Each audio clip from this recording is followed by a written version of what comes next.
चलिए आगे बढ़ते और बात कर लेते हैं बीजेपी की, जहां बीजेपी भी लोकसभा चुनाव की तैयारियों में जुट गई है। बीजेपी नुक्कड़ सभाएं करेंगी। नुक्कड़ सभाओं का रोडमैप तैयार किया गया है। नुक्कड़ सभाओं के माध्यम से प्रचार होगा। हजारों की तादाद में नुक्कड़ सभाएं उत्तराखंड में बीजेपी करने वाली है। सभी विधानसभाओं में नुक्कड़ सभाएं होगी और नुक्कड़ सभाओं के मद्देनजर कहीं ना कहीं जो राज्य सरकार की, केंद्र सरकार की जो योजनाएं हैं उन्हें नुक्कड़ सभाओं के माध्यम से आम जनता तक पहुंचाया जाएगा। तो इसी खबर पर ज्यादा जानकारी ले लेते हैं। सोनू लगातार जुड़े हुए हमारे साथ में।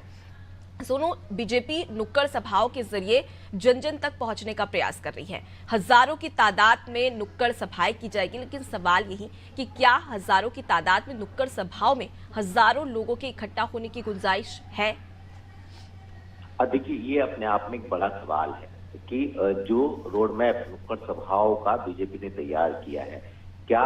जिस उम्मीद को लेकर के बीजेपी ये प्लान तैयार कर रही है वो उम्मीदें पूरी हो पाएंगी? क्योंकि आचार संहिता लागू होने से पहले की अगर हम बात करें तो मुख्यमंत्री स्वयं अलग अलग जनपदों में अलग अलग समय पर पहुंचे और जो सरकार की, चाहे वो राज्य सरकार की हो चाहे वो केंद्र सरकार की योजनाएं, इन योजनाओं का लाभ प्राप्त करने वाले तमाम लाभार्थियों से मुख्यमंत्री ने, पार्टी के दिग्गज नेताओं ने जो समन्वय है वो स्थापित किया, संवाद स्थापित किया और इसके साथ साथ मातृशक्ति से संबंधित, युवाओं से संबंधित तमाम कार्यक्रम भी आयोजित किए गए। और अब चूंकि आचार संहिता लागू हो चुकी है तो ऐसे में जो चुनावी प्रचार है वो नुक्कड़ सभाओं के माध्यम से भी किया जाएगा और इसका रोड मैप भी पार्टी स्तर पर तैयार कर लिया गया है और 1 अप्रैल से अब ये नुक्कड़ सभाओं का सिलसिला हम देख पाएंगे। तो अब ये देखना होगा कि बीजेपी जिस रोड मैप के साथ नुक्कड़ सभाओं को आयोजित करने जा रही है, उत्तराखंड की तकरीबन 70 विधानसभा क्षेत्रों में 7,000 के लगभग नुक्कड़ सभाओं को आयोजित किया जाएगा। तो ऐसे में इससे कितना फर्क पड़ने वाला है, जो मतदान प्रतिशत है उसमें बीजेपी को कितना फायदा मिलने वाला है, ये तमाम ऐसे पहलू हैं जो चुनाव से जुड़े हैं। अब देखना होगा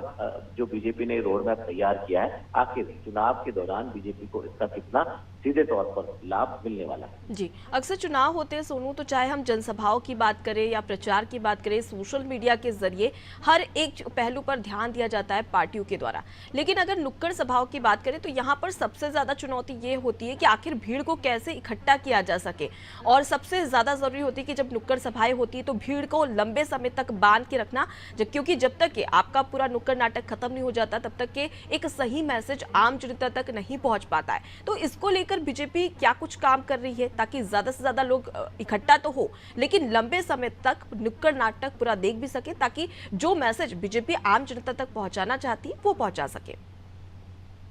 देखिए अनुपमा, ये आपका बहुत महत्वपूर्ण सवाल है, खास तौर से चुनावी प्रचार के लिहाज से, बीजेपी की जो संगठनात्मक जो रणनीति है उसके लिहाज से और बीजेपी जो ये उम्मीद कर रही है कि मतदान प्रतिशत बढ़ेगा और भारी अंतर से बीजेपी के प्रत्याशी जीत हासिल करेंगे, इन तमाम पहलू के लिहाज से ये बहुत महत्वपूर्ण सवाल है कि क्या एक स्थान पर लंबे समय तक जो पार्टी के स्तर से मैसेज देने की कोशिश है, क्या वो जिस उम्मीद के साथ ये नुक्कड़ सभाओं का आयोजन किया जा रहा है वो मैसेज देने में पार्टी सफल हो पाएगी? हालांकि बीजेपी न सिर्फ नुक्कड़ सभाओं पर आधारित है बल्कि अन्य माध्यमों से भी लगातार कोशिश करेगी, चाहे वो सोशल मीडिया प्लेटफॉर्म हो,